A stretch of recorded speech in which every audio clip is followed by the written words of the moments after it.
Durante o seu papado de 12 anos, Francisco exerceu considerável influência moral em questões globais, defendendo frequentemente paz e a justiça e os direitos humanos.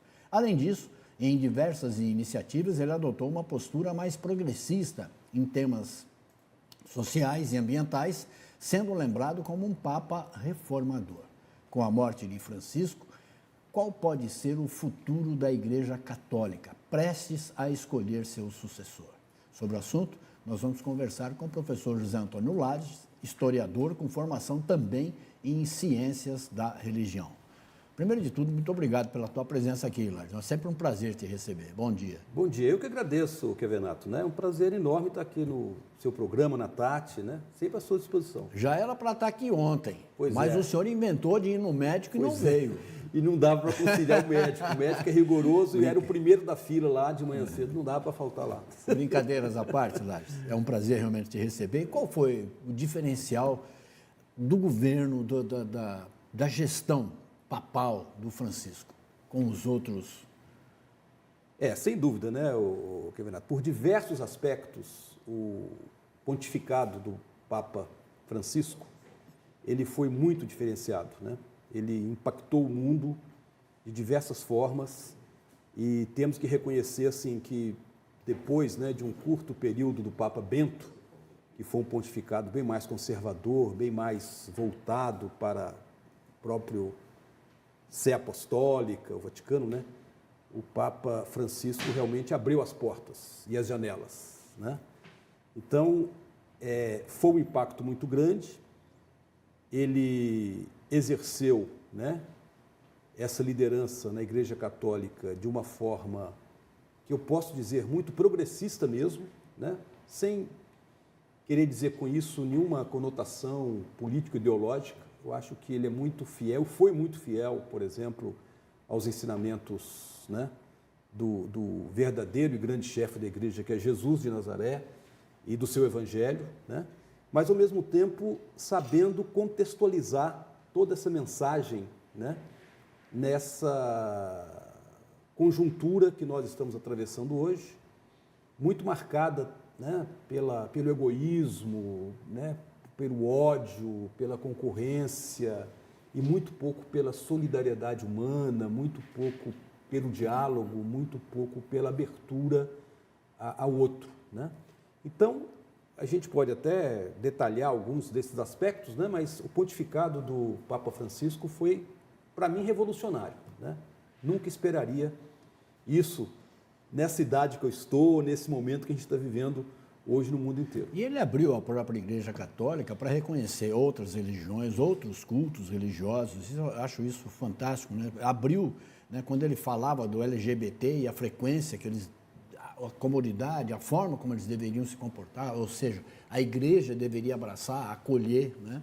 E ele fez tudo isso. E ele governou, né, a Igreja Católica, levou essa conduta através do Novo Testamento, que fala muito em amor. O Velho Testamento é aquele que fala em ódio, que todo mundo, né, a lei do talião, aquela coisa toda, aquela coisa mais estúpida, né?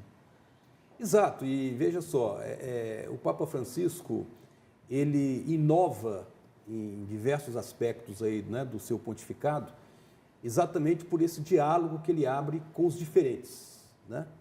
Então, veja, ele pode ter até uma postura, vamos dizer assim, até esperada para dentro da igreja, mas o que se espera de um líder religioso como o Papa é muito mais a mensagem que ele tem para o mundo, a mensagem que ele tem para toda a sociedade. E nesse aspecto ele foi muito diferenciado, né? Então, quando você diz, né, que ele abriu o diálogo com outras religiões, né, ele se aproximou, né, de muçulmanos, de judeus, de outras correntes cristãs, da igreja ortodoxa, né, oriental.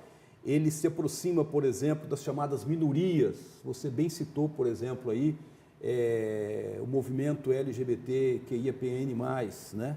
Então, veja que o Papa Francisco, ele tenta levar uma mensagem, né, de apoio, de solidariedade, uma mensagem de abertura mesmo da parte da igreja a todos esses grupos que tradicionalmente são e continuam sendo excluídos, não só pela própria igreja, mas inclusive pela própria sociedade naquilo que ela tem de conformidade, de universalismo, Exato. de doutrina, de direcionamento, etc. Né? Então, veja, eu destaco muito, Kevenato, por exemplo, a postura do Papa Francisco em relação aos imigrantes. Né? A Europa nunca passou por um drama tão sério, tão impactante até na sua própria política de cada país, do que, por exemplo, a chegada maciça de imigrantes vindos do Oriente Médio e do Norte da África, né? A partir de todos aqueles conflitos que recentemente aconteceram ali. E qual foi a postura do Papa? Temos que acolhê-los, temos que recebê-los, Ele temos que ajudá-los. inclusive, quando ele recebeu o Trump, no primeiro governo do Trump ainda, no Vaticano, ele estava de cara amarrada e ele tinha acabado, uma semana antes, de chamar o Trump de parecido com o Hitler, né? Exato. Essa política de Hitler que o Trump... De exclusão, de racismo, é uma política racismo, racista, né? Claro. Agora, veja, aconteceu agora também, né? Porque ele recebe, na véspera, no dia de Páscoa, parece, ele recebe o vice-presidente dos Estados Unidos, né? E a mensagem dele da Páscoa, né?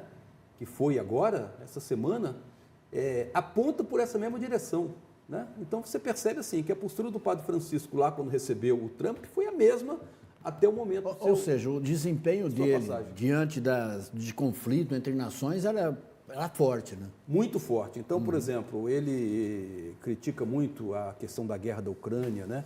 Se solidarizou o tempo todo com o genocídio do povo palestino, né? Então, observe que o Papa Francisco é um daqueles que tem posições fortes, posições assim muito nítidas, né? Aponta para caminhos muito claros para o qual a humanidade deveria se dirigir. Ele também se empenhou em modernizar a igreja. Ele abriu os cofres não de gastar, mas abriu a parte econômica, financeira do Vaticano para o mundo, saber o que é que estava rolando, onde estava gastando, onde estava investindo, essa coisa toda. Isso irritou profundamente uma grande parte da Igreja Católica absolutamente conservadora. Eu me lembro de ter descido no aeroporto de Milão e colado numa das paredes ali, uma nota de repúdio ao Papa, eu não lembro qual que era, eu tenho esse recorte, eu trouxe de Milão, faz um tempinho já. Ele, de repúdio ao Papa, de uma organização absolutamente radical da Igreja Católica. Exato, veja, esse descontentamento em relação ao Papa, vindo de vários grupos religiosos, inclusive católicos, né? Não é só por essa questão administrativa, mas ele modernizou toda a administração da igreja, né? Reduzindo gastos assim, né? Com esse luxo, com essa ostentação que muitas vezes você, né, verifica em alguns prelados, cardeais, arcebispos e tudo mais, né?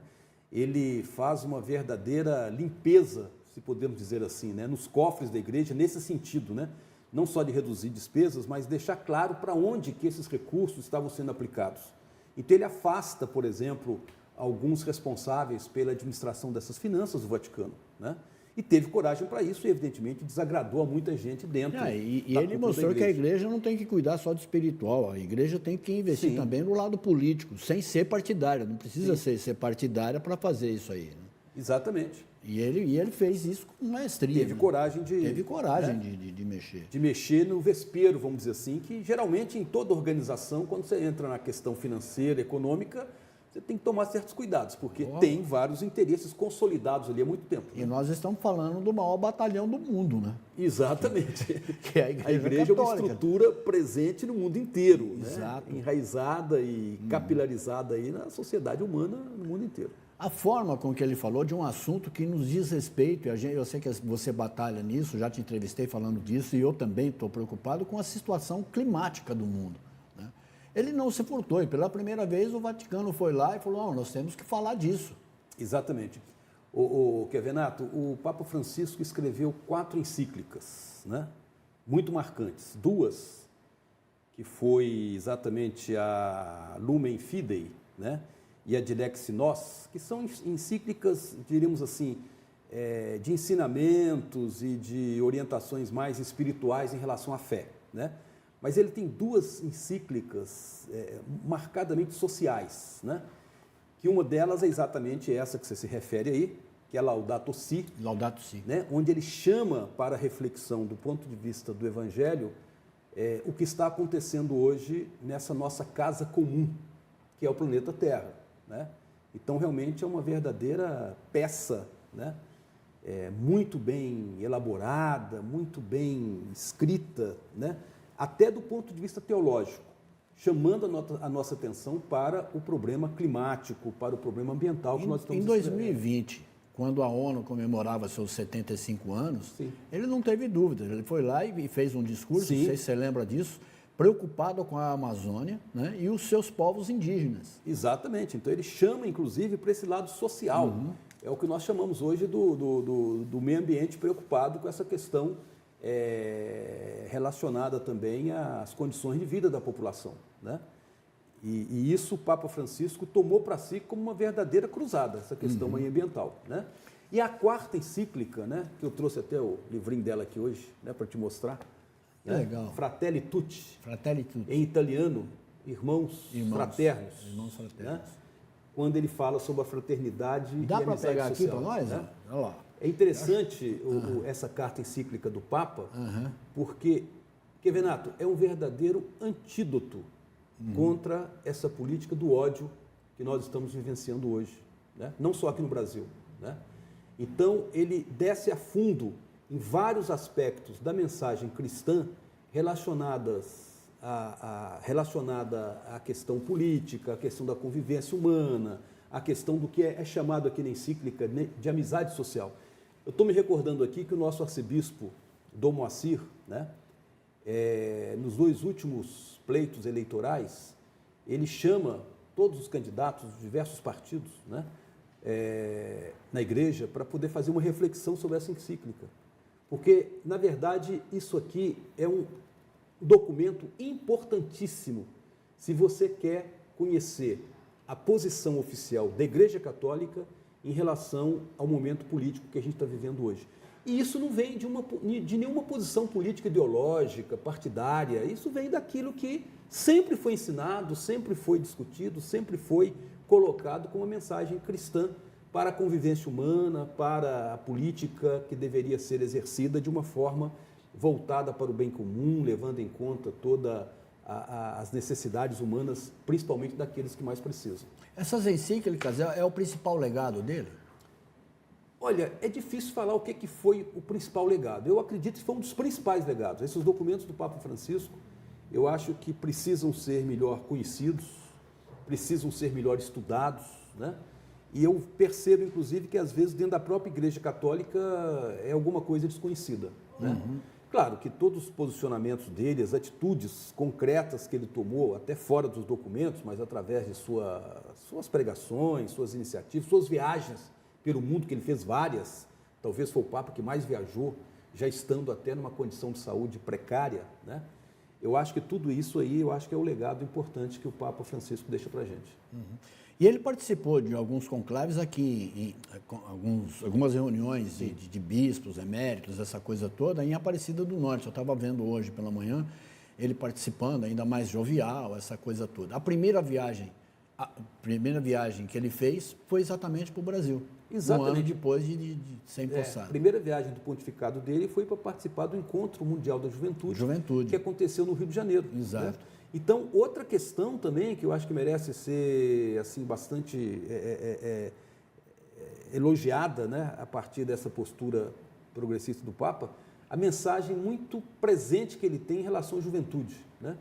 Sempre se encontrando com jovens, sempre tendo uma palavra de carinho, de apoio, de abertura da igreja em relação à juventude. Eu acho que isso foi um marco importante dele também.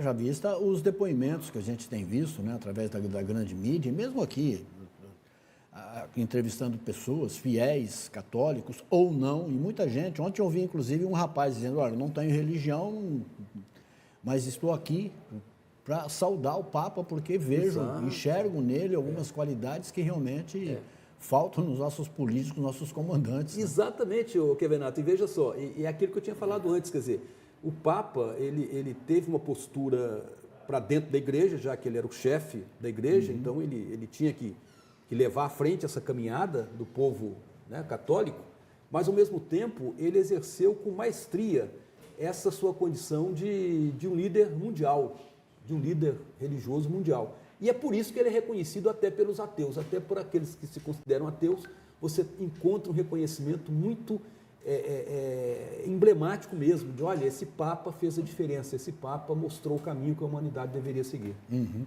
Houve contra ele, logo no começo, uma tentativa de colar nele que ele teria sido um X9 do governo militar da Argentina, durante a ditadura argentina, coisa e tal, que prontamente foi desmentido até pela forma com que ele atuava, o abrigo que ele dava na própria igreja, né? Abrigou muitos... Sim, e sem dúvida, isso foi logo, e isso veio inclusive de certos setores conservadores da igreja, né? Dúvida. Dizendo que o Papa tinha alguma coisa a ver lá, tinha apoiado, né? Com relação ao regime militar da Argentina, que foi sanguinário, tão sanguinário como o nosso aqui, né? Mas logo vieram os fatos, né? E contra fatos não se discute, quer dizer, pelo contrário até, ele chegou a abrigar, chegou a conseguir, inclusive, viagens para o exílio de vários perseguidos pela ditadura militar da Argentina. Uhum. Isso é fato, isso é incontestável. Uhum. Né? A própria reformulação que ele fez no grupo de cardeais, né? Ele deu voz e vez às classes mais dominadas do que as dominadoras, e tentando equilibrar o voto dentro do colégio de cardeais ali. E o interessante, já que você tocou nesse assunto, que eu estava lendo ontem sobre isso, né? Uhum. Que ele não nomeou apenas cardeais progressistas da linha, né, dele, do próprio Papa. Você tem vários cardeais aí, que alguns inclusive são papáveis agora, né, de uma ala mais conservadora. Então, veja, ele tinha plena consciência da realidade da igreja. Então, ele não veio para destruir um lado e favorecer o outro, pelo contrário. Ele tem muito claro, o Papa Francisco tem muito claro, o que é a igreja, a diversidade que é o catolicismo no mundo inteiro, presente em todos os continentes, presente em todas as culturas, né? E ele soube governar a igreja levando em conta exatamente essa diversidade. Uhum. Claro que, como você disse, ele abriu o caminho, né, para o que não era muito comum antes dele, mas ele abriu o caminho para vozes que deveriam ser melhor ouvidas, né? Assim, inclusive, nomeando cardeais, né, bastante progressistas pelo mundo afora. Mas ele simplesmente, né, não embarcou nessa tendência muito forte que nós temos hoje na sociedade, que é a polarização, né? Polarizar um lado com o outro. Professor Lares, como é que fica, por exemplo, ele exercia uma liderança muito forte entre a juventude, nós acabamos de contar isso. A Igreja Católica vem cada vez mais, e de forma até acentuada, perdendo espaço no Brasil, perdendo espaço na própria América, mas no Brasil principalmente, que ainda mas já caminhando para não ser, a principal massa católica do mundo. Como é que fica se colocar ali no lugar dele alguém extremamente conservador, com outro tipo de proposta e sem esse diálogo com a juventude? Nós não corremos, que eu falo a igreja, não corre um risco maior? Quer ver, Neto, eu vejo com muita preocupação, né, essa sucessão do Papa Francisco, exatamente por isso que você está colocando aqui.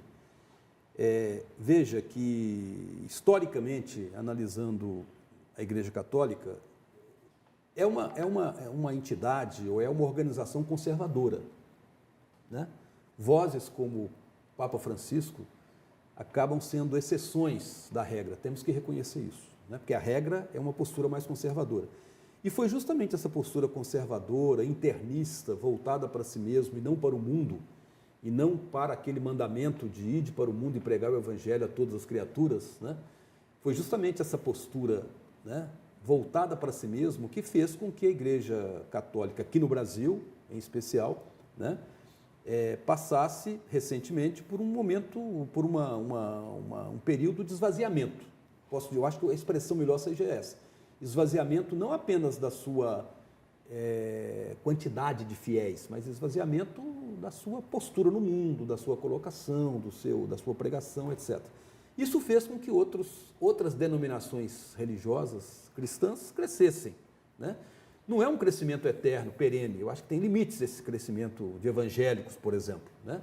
Agora, se a igreja abandonar essa postura de diálogo e abertura do Papa Francisco e voltarmos a uma postura internista para si mesmo, eu acho que aí se consolida, né, esse esvaziamento da igreja de uma forma definitiva. Eu acho que o Papa Francisco deu muita oportunidade, né, para que essa caminhada da Igreja Católica, inclusive aqui no Brasil, ela fosse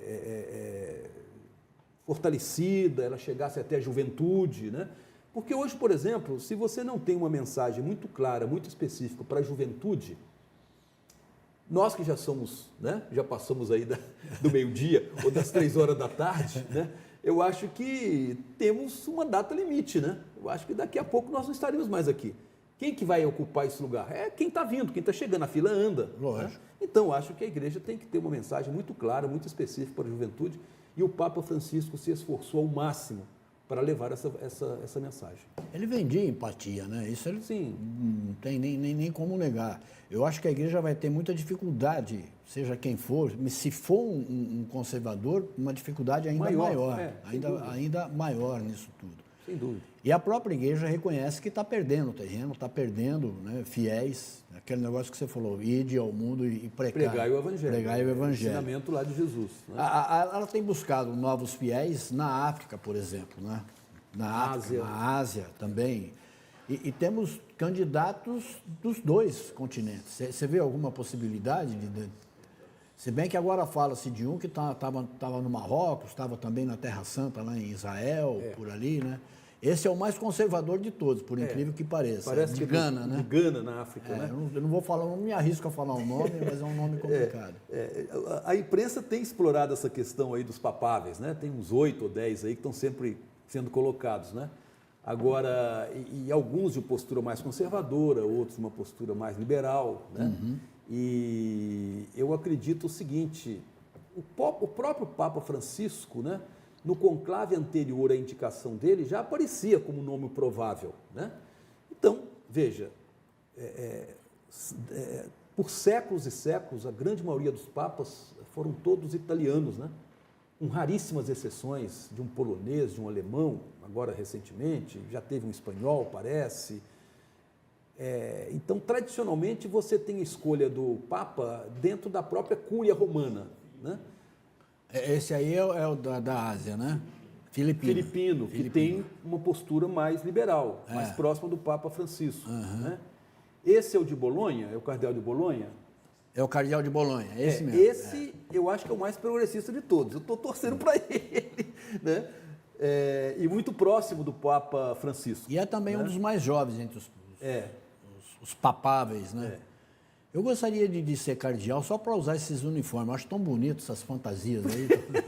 Todo vermelho, todo, né? Eu acho esse paramento é bonito, né? O baco, não é tudo, né? A mitra, né? Esse chapéu, a mitra. Eu não sou católico, aliás, não tenho religião. Não sou ateu porque eu não tenho capacidade para isso e categoria para isso. Mas eu acho missa bonita, né? Tem missas que são lindas, né? Missa em latim, eu tive um seminário, né? Então, você é oriundo de seminário, então, né? eu assisti muita missa em latim, missa cantada em latim, canto gregoriano. Nossa, é muito bonito isso, viu? É uma herança aí, vamos dizer assim, né?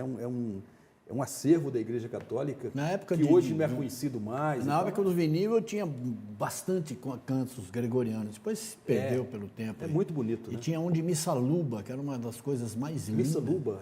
Essa eu não conheci, não. Opa. Interessante. Cantada pelos africanos, mas muito bonito. Sim, mas aí já pegando a cultura de origem africana. Muito bonito.